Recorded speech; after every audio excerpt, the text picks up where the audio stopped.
My wife cheated with her boss, my daughters helped hide it. So I divorced her, disowned them and changed my will. Hello Reddit. Throwaway account here. I used to believe I had a good life. A stable marriage, 2 daughters I adored, and a home filled with warmth and laughter.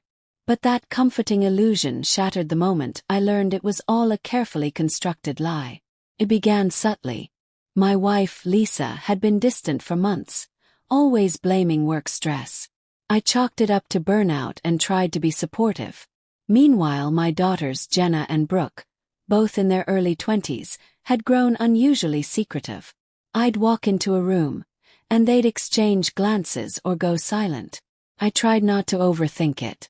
I trusted my family. Then one evening, while Lisa was in the shower, her phone buzzed.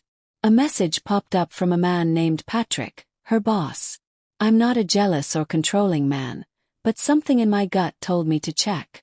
Curiosity turned into devastation. Last night was amazing. Can't wait to see you again. Love you too, baby. Let's talk later when he's asleep. My hands shook as I scrolled further. Graphic photos, flirtatious texts, and confessions of love. The kind of things no husband should ever see. My stomach turned. Felt sick. It wasn't just the cheating, it was how casual it all was. How calculated. That night, I confronted her. She didn't deny it. She didn't even look sorry. You're overreacting, she scoffed, arms crossed. It's been going on for a year. Patrick is fun. It's not like I was ever going to leave you. You're stable. He's exciting. The word fun hit harder than any punch. But worse, far worse, was what came next. Jenna and Brooke knew. They knew about the affair. And they defended her. Come on, Dad, Brooke said. Mom's happy. Why ruin everything over one mistake? We knew, Jenna admitted. But it's not a big deal. It's not like you were supposed to find out. I stood there in stunned silence. My daughters, my blood, had helped lie to me. Covered up the affair. Treated my pain like a nuisance to be hidden. That night I didn't sleep. I stared at the ceiling, hollow inside. My wife had betrayed me. But my daughters, they chose her. They made that choice with open eyes. And that's when I made mine. Lisa expected a fight. Therapy. Reconciliation. She thought I'd beg like a good husband.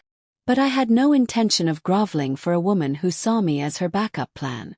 2 days later, she came home to divorce papers on the kitchen table. You're joking, she sneered. No, I said. I want you out by the end of the week. Her smirk disappeared. Cue the tears, the excuses, the gaslighting. You can't just throw away our family over one mistake. I made a mistake. Doesn't everything else count for something? But I was done listening. I called Jenna and Brooke over. I sat them down across the table, my voice calm, my heart like stone. I'm done, I said. With her. With you both. They stared at me, confused.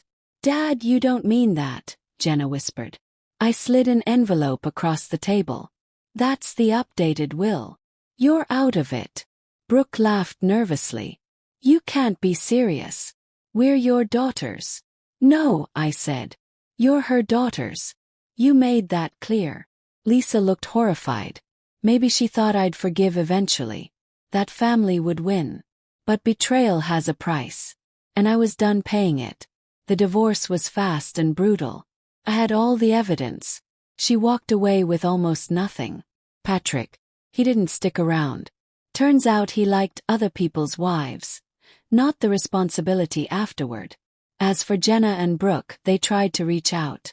Calls, texts, voicemails, tearful apologies, guilt trips. Please to just talk. But I was gone. Physically, emotionally, spiritually. I sold the house. Moved across state lines. Built a new life in a quiet town where nobody knew my name. Then I met Claire. She had her own battle scars.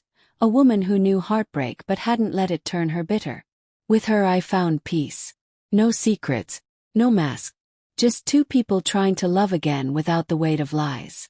3 years passed.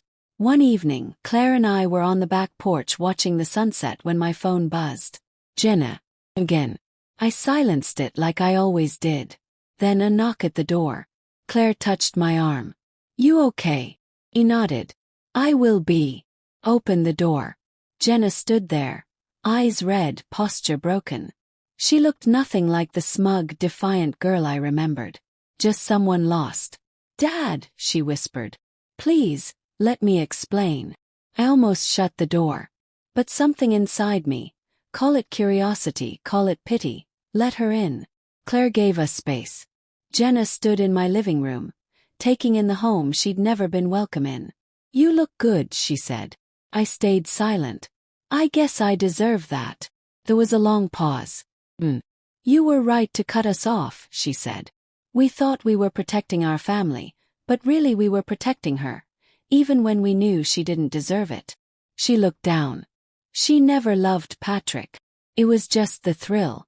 And when you left, she crumbled. Brooke and I. We didn't know what to do. Go on, I said, my voice like ice. Brooke still thinks you were being dramatic. She won't admit we were wrong. But me. I lost everything that day. You weren't just my dad. You were my hero. And I destroyed that. For someone who didn't deserve your love. Silence hung heavy between us.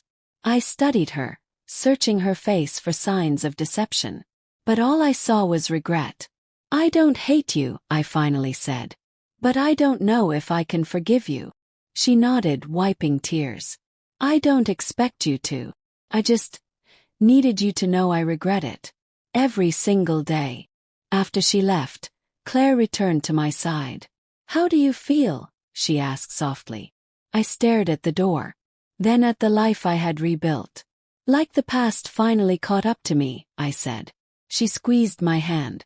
And in that moment I realized something. The pain wasn't mine to carry anymore. I had made my peace. They had to make theirs. And for the first time in years I truly felt free.